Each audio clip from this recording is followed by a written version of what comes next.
Before we begin, understand this clearly. What you're about to hear is not a proven accusation, not a courtroom verdict, and not an official record. It is a story built on missing hours, sealed testimonies, and questions that powerful institutions have never fully answered. If even part of this narrative is true, it would mean the public story we were told was only the surface, and the real truth has been buried far deeper. Stay with me, because by the end of this video, you may see this entire saga very differently. Ghislaine Maxwell has now embarked on what many observers describe as a deliberate and highly calculated effort to reshape the historical record. After years defined by silence, carefully executed legal maneuvering, and proceedings sealed away from public scrutiny, she is no longer choosing to remain quiet. From inside a prison cell, where time passes slowly, days feel indistinguishable, and every spoken word carries disproportionate weight, Maxwell is said to have given an interview that feels audacious, unsettling, and intentionally provocative. According to reports, this is not a casual reflection or an expression of regret, but a controlled narrative move. The claims she allegedly makes are described as extraordinary, the kind that do not remain confined to prison walls but instead ripple outward, unsettling institutions, individuals, and power structures that believed this chapter of history had already been closed, archived, and forgotten. For years, her name existed almost exclusively in whispers and fragments. It appeared in court transcripts, footnotes of investigative reports, and hushed conversations that stopped the moment they grew too loud. Ghislaine Maxwell became a figure surrounded by speculation, yet curiously absent from public explanation. Questions lingered, but answers never fully arrived.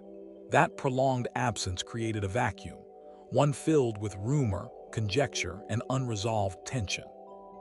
Now, unexpectedly, she has re-entered the spotlight, forcing attention back onto a story many assumed had reached its conclusion. Reports suggest Maxwell is speaking again from behind prison walls, and those words are reverberating far beyond her confinement. Royal observers are revisiting old timelines and long-dismissed overlaps. Legal analysts are re-examining assumptions once considered settled. Media figures are parsing every implication, aware that even a single sentence could carry consequences. Quiet conversations that once faded into obscurity have reignited. Names that were spoken cautiously are being mentioned again.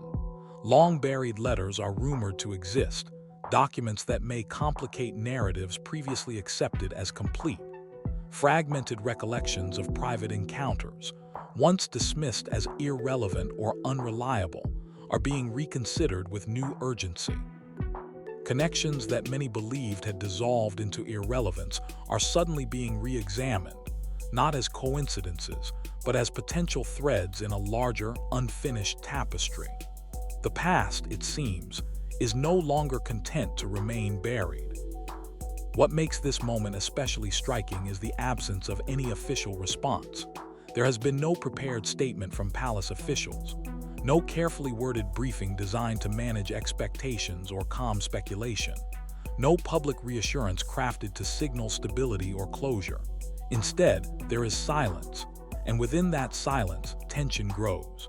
Supporters instinctively brace themselves, preparing for potential fallout. Critics lean forward with anticipation, sensing vulnerability where confidence once stood. Observers on all sides recognize that silence, in moments like this, can be as loud as any denial. Hovering over everything is a question that refuses to settle. Is this the long-delayed emergence of truth after years of suppression and restraint? Is it a strategic attempt to redirect blame, reshape legacy, or influence how history will ultimately remember her role? Or is it simply another surge of tabloid speculation, amplified by mystery, magnified by notoriety, and fueled by the public's appetite for scandal? Yet beneath all those questions lies one that feels far more specific and far more unsettling. Why does this moment, this sudden reappearance, this carefully timed voice from behind bars, seem to cast such a long, heavy, and potentially devastating shadow over Meghan? What follows reads less like a conventional account and more like a suspense-laden mystery, one that unfolds patiently rather than explosively. The narrative surrounding Maxwell's alleged revelations does not rush toward conclusions. Instead, it advances through implication, silence, and omission. It is constructed less on documented proof and more on absence. Absence of records, absence of transparency, absence of definitive answers. Suggestion replaces confirmation. Questions linger where facts should stand. At its center is the Epstein case itself, a story many believe operated for years in full view of powerful institutions, quietly protected by sealed court files, redacted evidence, and a persistent institutional reluctance to fully confront deeply uncomfortable realities. According to unnamed sources familiar with the matter, crucial materials connected to the case were locked away for decades, inaccessible to public scrutiny. Audio recordings are said to have vanished entirely, their whereabouts unknown, their contents preserved only through second-hand accounts. Documents that were eventually released arrived heavily censored, stripped of their most revealing passages, reduced to shadows of their original form. Even when Epstein-related records finally entered the public domain, they appeared incomplete, fragmented, disjointed, and carefully sanitized. Rather than resolving uncertainty, they created it. Each missing page, each redacted paragraph, each unexplained omission widened the gaps, and those gaps began to provoke more questions than any confirmed answer ever could. Within this fog of partial disclosure, one claim has emerged as particularly provocative. It is alleged that as many as 12 hours of interviews involving Ghislaine Maxwell were either removed from the record or never released at all. Insiders suggest these interviews were not routine exchanges, but extended, in-depth sessions containing material of extraordinary sensitivity.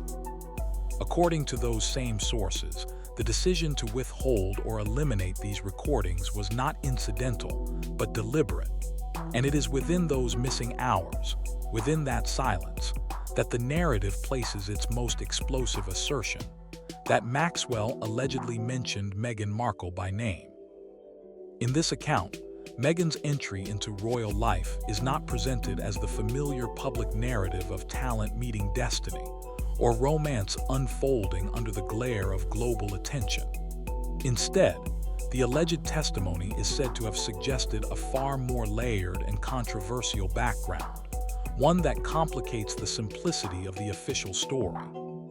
According to individuals familiar with the interviews, Maxwell allegedly spoke about elite social environments where wealth and power circulated freely, where influence functioned as a form of currency, and where access itself was treated as opportunity. These were spaces where introductions carried weight, where proximity to power could alter trajectories, and where young women were sometimes brought into the orbit of influential men under the promise of advancement, connection, or protection. In this telling, nothing is framed as overt or easily defined. There are no clear villains, no explicit transactions laid bare. Instead, there is implication, a suggestion of systems rather than isolated acts, of environments that normalized imbalance, and of pathways that blurred ethical boundaries while remaining outwardly respectable. It is precisely this lack of clarity, this reliance on suggestion rather than documented certainty, that makes the narrative so unsettling.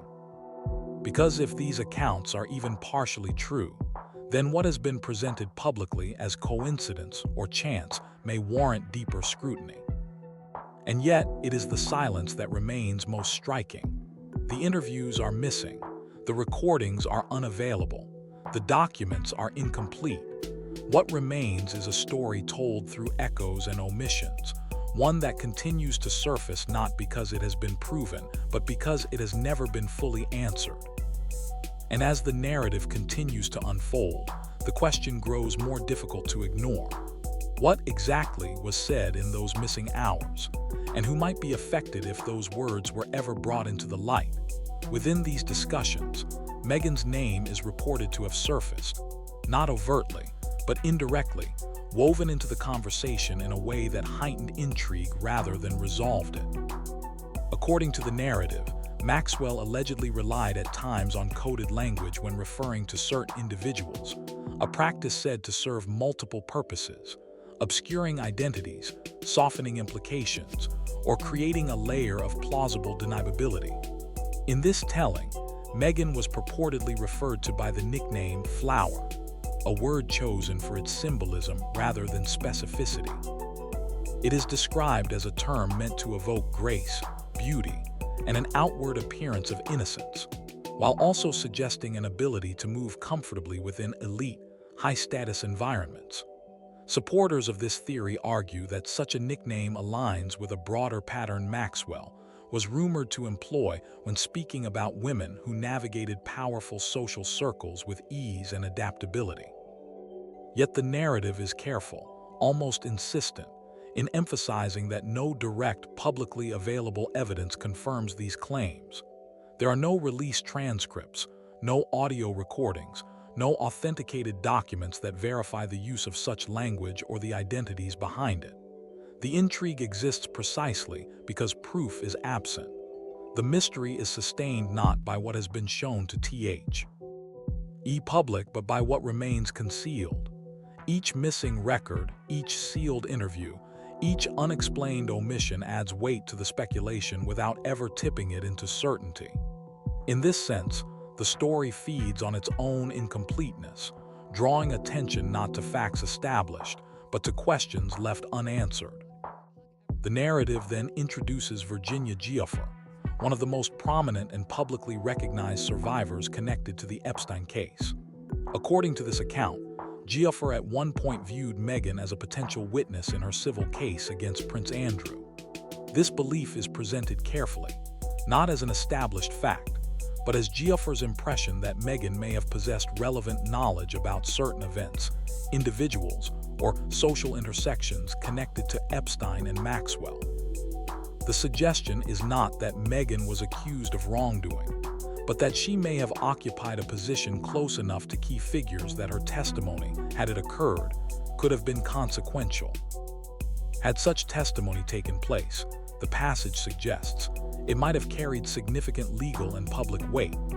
Witness statements in cases of this magnitude often extend far beyond the courtroom, reshaping public narratives and reopening lines of inquiry once thought closed.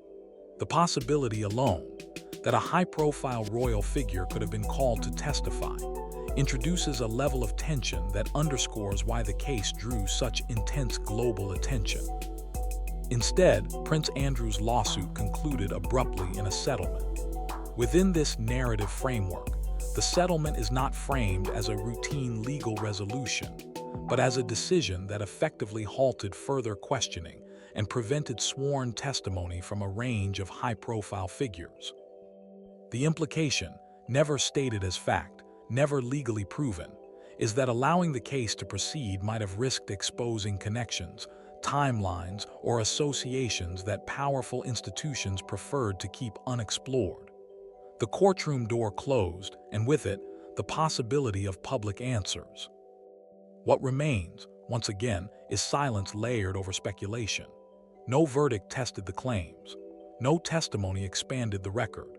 No cross-examinations forced clarity, and in the absence of those processes, the narrative continues to exist in a suspended state, neither confirmed nor dismissed, but endlessly revisited. It is within that unresolved space that these questions persist, sustained less by evidence than by the enduring sense that the full story was never allowed to fully surface. Throughout this account, the tone remains cautious yet unmistakably provocative. The claims are repeatedly described as explosive but unverified, resting largely on anonymous sources, missing recordings, sealed interviews, and heavily redacted records. At no point is the absence of evidence offered as proof of wrongdoing. Instead, that absence becomes the engine of speculation itself. Each missing audio file, each withheld transcript, each document released with entire passages blacked out becomes another data point for those who believe the full story has never been told. Silence in this framework is not neutral. it is suggestive. Rather than guiding the audience toward a definitive conclusion, the narrative deliberately leaves them suspended in uncertainty. It emphasizes secrecy over disclosure, omission over explanation, and institutional quiet over transparency. The suggestion is not that guilt has been established, but that certain relationships, timelines, and intersections were never examined fully in public view. Whether these hints point toward meaningful truths or are simply the byproduct of rumor, coincidence, and narrative drift remains unresolved. Yet it is precisely that lack of resolution that sustains the intrigue. The mystery endures not because it is proven, but because it refuses to settle. To understand how Meghan could even be drawn into such a speculative web, the story then rewinds, peeling back layers that long predate royal weddings, global headlines, and palace balconies. It returns to the year 2000, a time before Jeffrey Epstein's name became synonymous with scandal. In that period, Epstein was widely perceived as polished, discreet, and extraordinarily well-connected.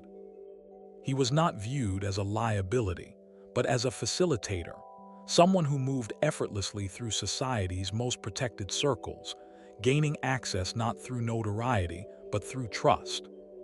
According to insiders familiar with that era, Prince Andrew played a central role in opening many of those doors. Epstein was reportedly welcomed into elite royal spaces, including the royal box at Ascot, an environment that symbolized far more than privilege. It signified acceptance, legitimacy, and inclusion within one of the most exclusive social spheres in the world. Ghislaine Maxwell, by many accounts, worked the room skillfully, introducing, connecting, smoothing edges. Sarah Ferguson was often nearby, still influential despite her divorce, still connected to the same social ecosystem. Epstein did not appear as an outsider orbiting power. He appeared to belong within it. In these environments, appearances mattered. Presence conferred credibility. Proximity suggested endorsement. To be seen in such spaces was to be quietly validated, and Epstein's visibility there helped cement his standing. This context matters, the narrative suggests, because it illustrates how influence was normalized and how access could be mistaken for character. Long before questions were asked, long before allegations surfaced, the foundation for unquestioned inclusion had already been laid. It is against this backdrop of acceptance before scrutiny, of access before accountability, that later questions gain their traction. When institutions grant entry without interrogation, when networks close ranks before doubt arises, the past becomes harder to untangle once scrutiny finally arrives. And so the story lingers here, in this earlier moment, not to assign blame, but to remind the audience how easily power can move unseen when it is shielded by tradition, familiarity, and silence. This period is often described as the height of the Andrew Epstein friendship, a phase marked by frequent travel, private dinners, and gatherings that unfolded well beyond the reach of cameras or public scrutiny. According to those familiar with the dynamic, these were not casual social overlaps but carefully controlled environments, places where discretion carried as much value as status itself. Invitations were selective. Conversations were guarded. Presence alone signaled trust.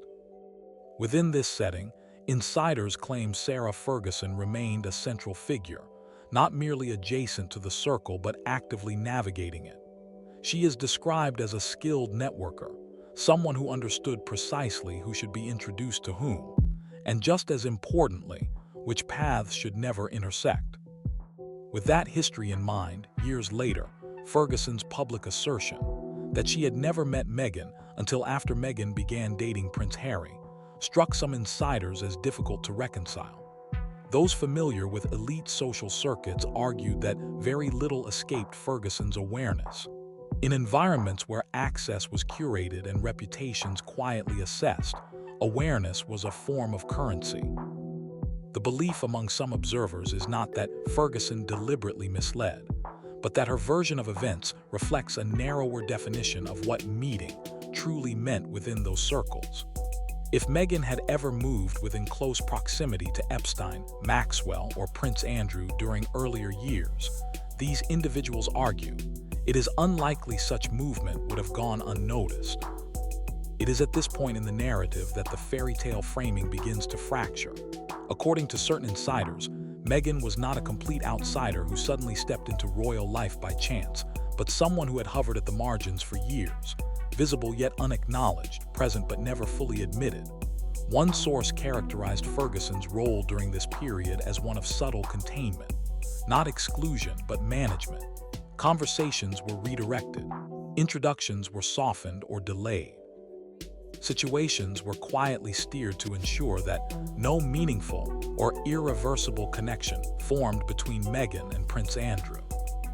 Yet the narrative emphasizes Meghan was never fully shut out. She continued to move through elite London spaces that functioned as informal gateways to influence, private members' clubs, invitation-only charity functions, and carefully curated social gatherings where ambition and access intertwined.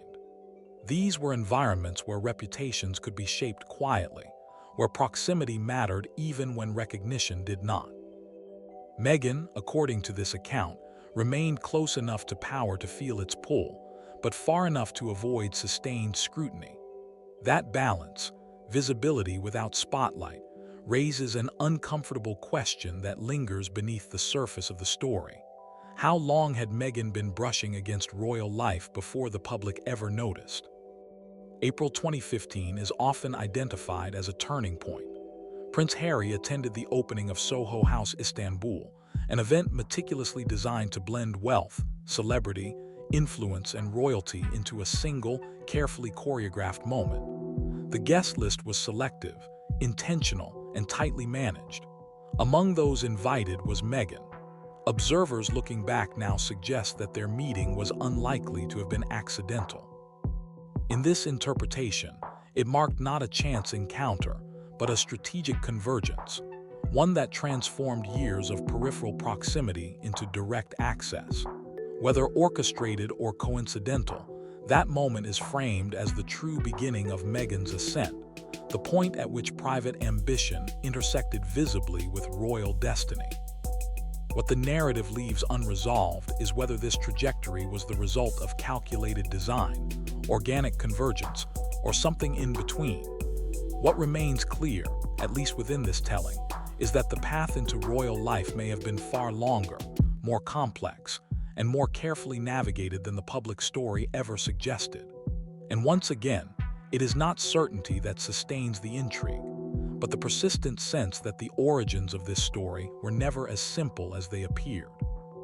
By this stage, Meghan was already deeply embedded within the Soho House ecosystem, a world that functioned as both social network and informal gatekeeper to influence. She was surrounded by stylists, photographers, producers, and cultural intermediaries who moved fluidly between London, New York, Toronto, and Los Angeles. These were individuals accustomed to shaping narratives, curating visibility, and opening doors quietly rather than dramatically. Following Istanbul, observers noted a subtle but rapid shift in Meghan's public profile. Her humanitarian visibility expanded. Invitations multiplied. Her access to influential platforms sharpened noticeably.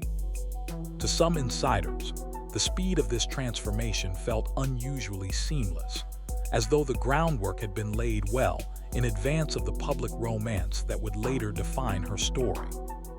Some observers rewind the timeline even further, pointing to New York in 2013. According to reports, Meghan attended invitation-only salons that brought together media executives, political operatives, and wealthy donors, settings designed less for publicity than for alignment and exchange. These gatherings were not public-facing events, but curated spaces where relationships were formed quietly and influence circulated discreetly. Then came 2014, when Meghan appeared at a public Q&A event in Ukraine connected to organizations aligned with the Clinton network, years before any association with the British royal family. To critics, these appearances suggested early and consistent access to power networks that extended beyond entertainment. To supporters, they reflected ambition, curiosity, and a willingness to engage with global issues beyond the confines of an acting career. As Meghan transitioned into royal life, whispers began to circulate within palace circles about an unseen layer of protection surrounding her. The suggestion, as it is framed within this narrative, is not that Meghan herself required shielding, but that others, those who may have facilitated her rise or intersected with her path along the way, had far more to lose if scrutiny intensified. Some speculate that silence in this context carries its own value. If Meghan possessed knowledge that touched on influential individuals or sensitive networks, her discretion could be perceived as stabilizing rather than passive. In environments where reputation and continuity matter deeply, what remains unsaid can be as significant as any public statement. This undercurrent of unease is said to have been felt most acutely by Prince William. In this telling, he is described as deeply cautious, particularly wary of anything that might reopen unresolved chapters or spark fresh controversy tied to past associations. His resistance, according to insiders, was not personal or emotional, but institutional in nature. It was rooted in a long-term view of stability, reputation, and preservation, values shaped by decades of precedent rather than individual sentiment. From this perspective, caution was not hostility, but strategy. Within this framework, tension did not arise from a single incident, but from competing priorities. One side viewed transformation and visibility as inevitable. The other viewed restraint and containment as essential. And between those positions sat a figure whose past, however interpreted, carried implications that extended beyond herself. Once again, the narrative does not resolve these tensions. It simply notes that they existed, and that they shaped reactions, decisions, and silences in ways the public may never fully see. As with every stage of this story, what remains most striking is not what can be proven, but what continues to be debated quietly behind closed doors. The unanswered questions persist not because they are confirmed, but because they were never fully addressed. And in that unresolved space, the story continues to draw attention, less for what it claims outright, and more for what it suggests might still be hidden. The final and most enigmatic piece of this puzzle is said to unfold far from courtrooms, press conferences, or palace corridors. Instead, it is placed aboard a luxury yacht, years before Meghan became a public figure of global consequence. In this telling, the yacht is not presented as a scene of scandal, but as a symbolic crossroads, an environment where wealth, access, and ambition quietly intersected. These floating spaces, often described by insiders as liminal worlds removed from ordinary rules, served as places where introductions could occur without record and where trajectories could shift subtly, almost imperceptibly. The yacht, according to the narrative, marked not a conclusion but a beginning. From that alleged starting point, the path appears to widen rather than narrow. The story traces a progression through private New York salons, where influence circulated discreetly, into London's elite social networks, where proximity mattered more than recognition. It moves onward to carefully curated international events, including Istanbul, where global power, celebrity, and royalty converged under the guise of culture and philanthropy. Each stage is framed not as a dramatic leap, but as a gradual accumulation of access, small movements that, over time, carried someone closer to the center of institutional life. Eventually, that path is said to lead into royal orbit itself, where private histories collide with public myth. Yet at the center of all speculation, anchoring every thread, remain the alleged 12 missing hours connected to Ghislaine Maxwell. These hours are described as containing interviews never released, recordings never heard, and testimony never tested. According to those who believe in their significance, they hold names, dates, and connective tissue that could illuminate how influence truly moves, quietly, indirectly, and often without documentation. Whether that belief reflects reality or projection remains unknown. What is certain is that the absence of those hours has become as consequential as their hypothetical contents. Until those questions are answered, until the missing materials are either disclosed or definitively explained, the story remains unresolved. It exists in a suspended state, balanced delicately between rumor and reality, between narrative construction and historical truth. It does not rush toward judgment, nor does it offer closure. Instead, it lingers, unfolding slowly in the public imagination, breath by breath, sustained not by what has been proven, but by what continues to remain just out of reach. And perhaps that is why the story endures, not because it declares what happened, but because it insists that something may still be hidden. In a world shaped as much by silence as by speech, the unanswered question can be the most powerful force of all. If you've stayed until this point, it tells me you care about understanding stories beyond headlines and sound bites. If you believe difficult questions deserve calm, careful discussion, consider subscribing to the channel. Not for conclusions, but for context. And if you think this story raises questions worth asking, share it with someone you trust. Because stories like this don't disappear when they're ignored. They disappear only when they're understood.